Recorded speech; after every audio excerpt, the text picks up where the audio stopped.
Assalamualaikum warahmatullahi wabarakatuh. Perkenalkan, nama saya Safira Adina Fauzi dengan NIM 21416261201323 dari kelas MN21J. Baik, saya akan menjelaskan tentang bisnis model kanvas dari perusahaan Adinata Batik Group.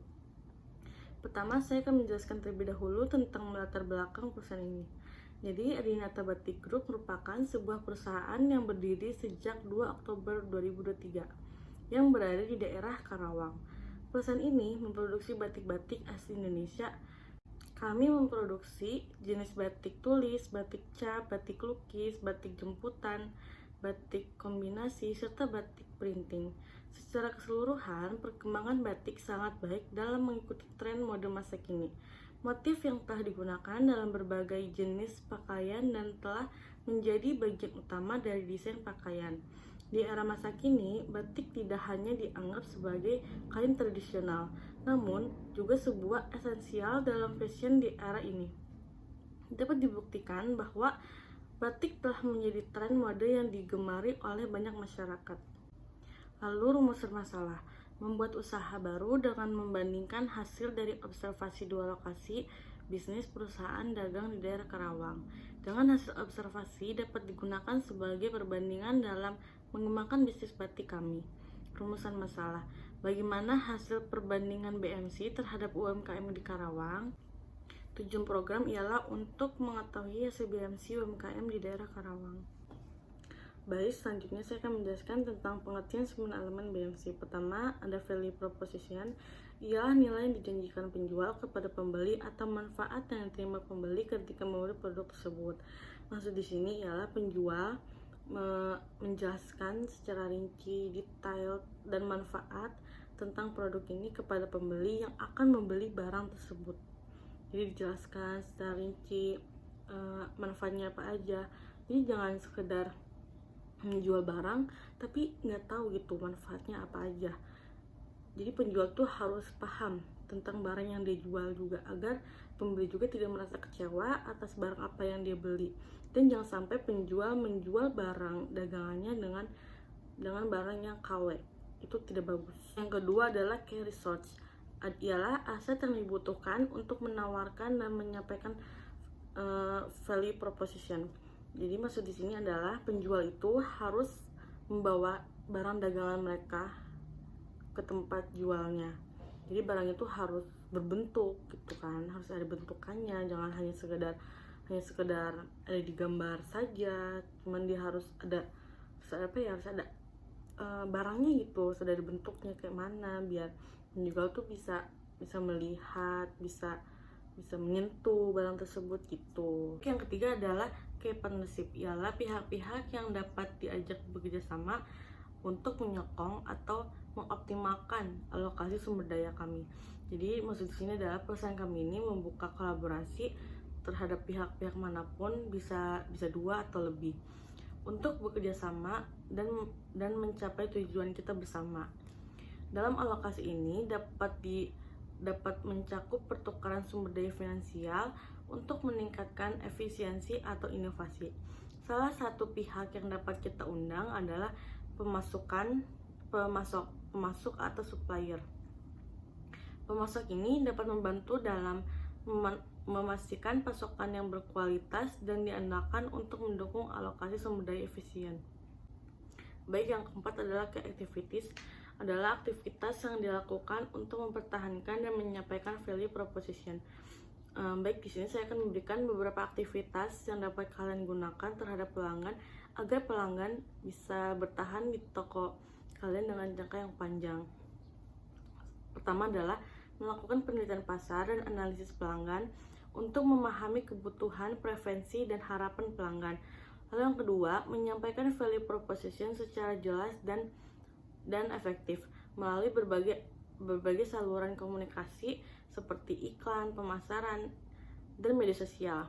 Lalu yang ketiga adalah memberikan informasi dan edukasi kepada pelanggan tentang nilai produk atau layanan dan cara memanfaatkannya secara maksimal.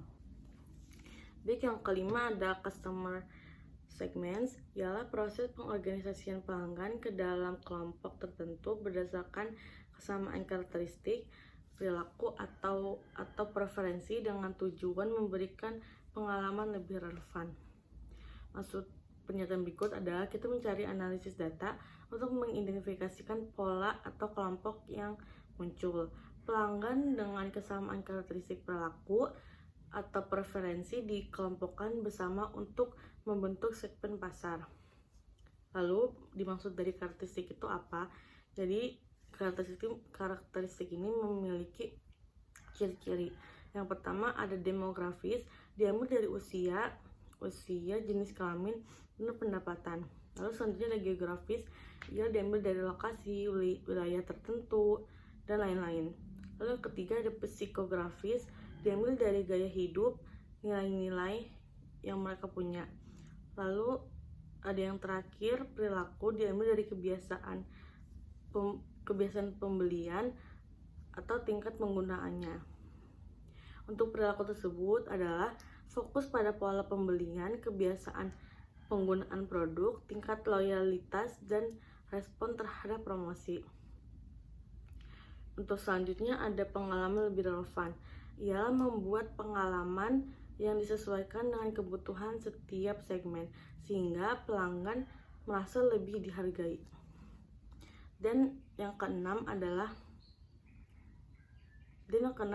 cost struktur, ialah total keseluruhan biaya yang dikeluarkan perusahaan untuk menunjang seluruh operasional bisnisnya. Baik, selanjutnya ada customer relationship, ialah ikatan produsen dan konsumen. Hubungan ini ialah saling terkait dalam suatu ekonomi. Keberhasilan produsen seringkali bergantung pada seberapa baik mereka dapat memahami dan memenuhi kebutuhan konsumen. Sebaliknya, konsumen memilih produk atau layanan yang mereka nilai paling memuaskan dan sesuai dengan kebutuhan mereka. Jadi selanjutnya ada channel ialah media atau sarana yang akan kamu gunakan untuk menyampaikan produk atau jasa kepada konsumen. Jadi di sini pesan kita menggunakan media sosial Instagram yang memudahkan kita karena banyak influencer atau artis menggunakan media sosial ini. Salah satunya ialah Instagram. Jadi kita memiliki akun Instagram bernama Adinata Batik Group gitu di Instagram. Selanjutnya ada revenue streams, ialah berbagi sumber pendapatan bisnis untuk memperoleh uang baik dari operasional, penjualan barang atau penyediaan layanan. Baik, di sini saya akan menjelaskan tentang BMC hasil studi banding di antara dua perusahaan dagang. Pertama ada di toko kain Pasar Tuparef Karawang. Partnership-nya adalah pelanggan-pelanggan yang membeli seragam sekolah dan orang-orang pabrik.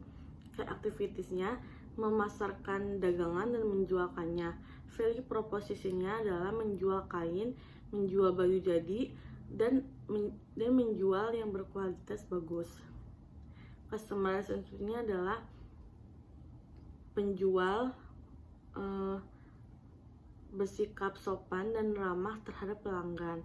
Customer segments-nya adalah orang-orang pabrik, orang proyek, anak-anak sekolah, dan pengunjung pasar yang datang ke toko mereka. Untuk care resource-nya adalah dikelola oleh keluarga pemilik toko sendiri. Channel-nya membuka toko di pasar dan pembelian secara langsung. Cost strukturnya, biaya bahan baku dan biaya operasional. Revenue streams-nya adalah kain dan baju saja. Untuk di perusahaan yang kedua ada toko daster Ibu Hilma Pasar Perumnas. Partnership-nya adalah ibu-ibu rumahan saja. Activities-nya memasarkan dan menjualkannya.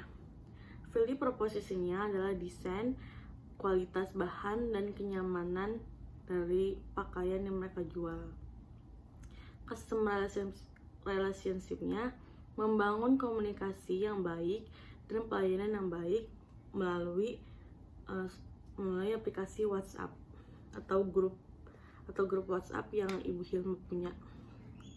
Customer segments-nya adalah ibu-ibu, anak remaja, usianya mulai dari 18 tahun sampai 50 tahun dan berdomisili di Karawang dan sekitaran Pasar Perumnas, Bumi Teluk Jambi Timur.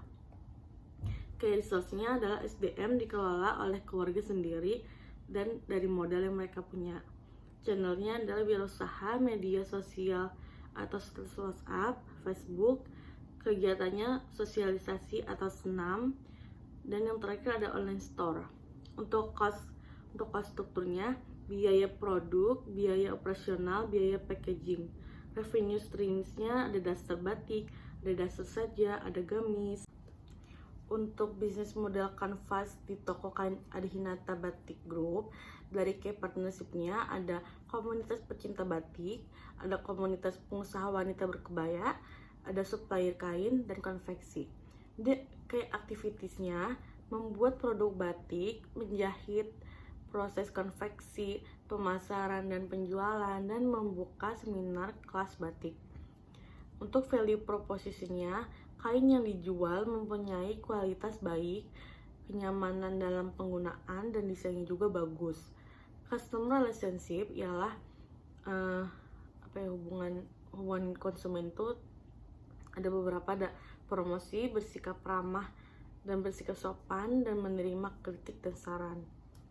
Customer segments-nya adalah masyarakat yang berada di Karawang, penjahit, perusahaan konveksi baju, masyarakat berusia 20-50 tahun, instansi pemerintah. Key resource-nya karyawan, tempat pembuatan batik, supplier, modal, dan pengrajin batik. Channels-nya media sosial, website, dan offline store. Cost strukturnya biaya bahan baku, biaya produksi, biaya pemasaran, dan gaji karyawan.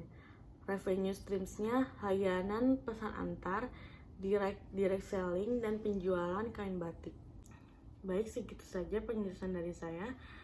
Mohon maaf jika ada kesalahan. Wassalamualaikum warahmatullahi wabarakatuh.